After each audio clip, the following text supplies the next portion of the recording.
नमस्कार। Media hub के कार्यक्रम ना काहू से दोस्ती ना काहू से बैर में आप सभी का स्वागत है। आज इस कार्यक्रम में हम चर्चा करते हैं आम आदमी के नाम पर कैसे और कब से चल रही है कारपोरेट के बाजारवाद की राजनीति। ऐसा नहीं है कि यह बात सिर्फ हमारे जहन में है, अपितु पिछले लगभग 30 वर्षों पूर्व इस नौ उदारवाद की राजनीति ने नौ बाजारवाद का जो बीजारोपण किया था, उसमें आम जनता की बुनियादी आवश्यकताओं के जो अधिकार थे उन्हें बाजारवाद की राजनीति ने लगभग पूरी तरह निगल लिया है। अब हम आपको सिलसिलेवार आम जनता की कुछ मूलभूत आवश्यकता वाले विषयों पर ले चलते हैं और जन चर्चाओं के दौरान उभरे उन मुद्दों पर नजर डालते हैं जिनको कारपोरेट के बाजारवाद ने क्रमशः निगल लिया है और आगे भी निगलने की तैयारी में है।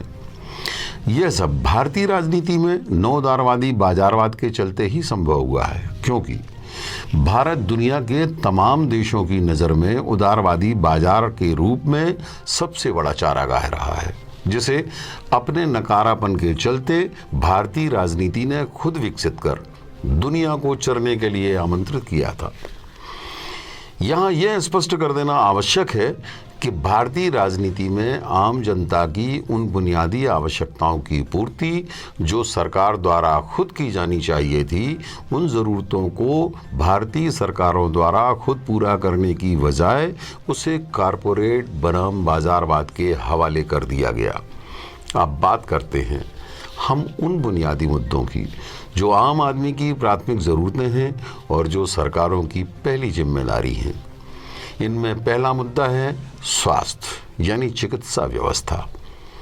तो चिकित्सा व्यवस्था के बाजार में यदि आप नज़र डालें तो आपको स्पष्ट नज़र आएगा कि पिछले 25-30 वर्षों में निजी चिकित्सा के क्षेत्र में कितनी तेज़ी से मेडिकल कॉलेज, रिसर्च सेंटर व अस्पताल, पैरामेडिकल, पैथोलॉजी आदि आदि कारपोरेट घरानों, राजनीतिक घरानों तथा कथित नौ धनाढ्य घरानों द्वारा सरकारी सहमति से 90-95% तक हथिया लिए गए हैं, जिसका परिणाम है कि इन शोषण केंद्रों में आम आदमी को जिस बेरहमी से लूटा जा रहा है, यह किसी से छुपा नहीं है।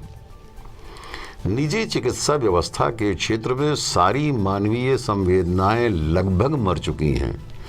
इस बाजारवादी व्यवस्था के चलते आम आदमी का घर द्वार, जमीन जायदाद, जेवर, सोना चांदी सब कुछ इस व्यवस्था की भेंट चढ़ जाता है। कभी कभी तो यह भी होता है कि सब कुछ लुट जाने के बाद भी उसके हाथ कुछ नहीं लगता, यहाँ तक कि मुर्दा भी नहीं है ना। हैरत अंगेज बात ये। अब हम आपको ले चलते हैं बाजारवाद की एक और दूसरी महत्वपूर्ण व्यवस्था की ओर। यहाँ भारत के भविष्य का निर्माता कहे जाने वाले नौनिहालों के भविष्य का निर्माण होता है। बाजारवाद की इस व्यवस्था का नाम है शिक्षा। इस व्यवस्था पर भी कारपोरेट, राजनेता और नौ धनाढ्यों के साथ साथ अप्रत्यक्ष रूप से प्रशासनिक अधिकारियों का लगभग पूरी तरह यानी कि 95 से 98% तक कब्जा है। देखने में तो यह भी आ रहा है कि बड़ी बड़ी पूंजी की लागत से कई एकड़ जमीनों पर खड़ी बहुमंजिला इमारतों में पूरे आडंबर के साथ शिक्षण संस्थान संचालित हो रहे हैं। इनमें बड़े बड़े शहरों के कोचिंग सेंटर भी शामिल हैं, जहां युवा पीढ़ी को सुंदर भविष्य के सपने दिखाकर बड़े सुनियोजित ढंग से लूटा जाता है। इन शिक्षण संस्थानों की विशेषता यह है कि यहाँ उनके स्वयं के द्वारा बनाए गए नियम कानून लागू होते हैं, जहाँ आम आदमी का पूरा दोहन हर स्तर पर बिल्कुल नियोजित तरीके से किया जाता है। बाजारवादी शिक्षा व्यवस्था के चलते इन शिक्षण संस्थानों में भी कई तरह की पद्धतियां हैं, मसलन स्कूली शिक्षा, महाविद्यालयीन शिक्षा, तकनीकी शिक्षा, बीएड, डीएड वगैरह वगैरह। तो आइए हम चलते हैं बुनियादी शिक्षा कही जाने वाली स्कूली शिक्षा की उस कड़ी की ओर। यह बाजारवादी शिक्षा व्यवस्था एक बुनियादी कड़ी है। जिस स्कूली शिक्षा व्यवस्थाओं की हम बात कर रहे हैं तो यह भी आपकी नज़र के सामने ही है। हर छोटे छोटे कस्बों से लेकर छोटे बड़े मझोले शहरों के गली कूचों तक सैकड़ों की तादाद में बिना मापदंड व मानदंडों को पूरा किए निजी स्कूल शिक्षण संस्थान धड़ल्ले से बेखौफ संचालित हो रहे हैं।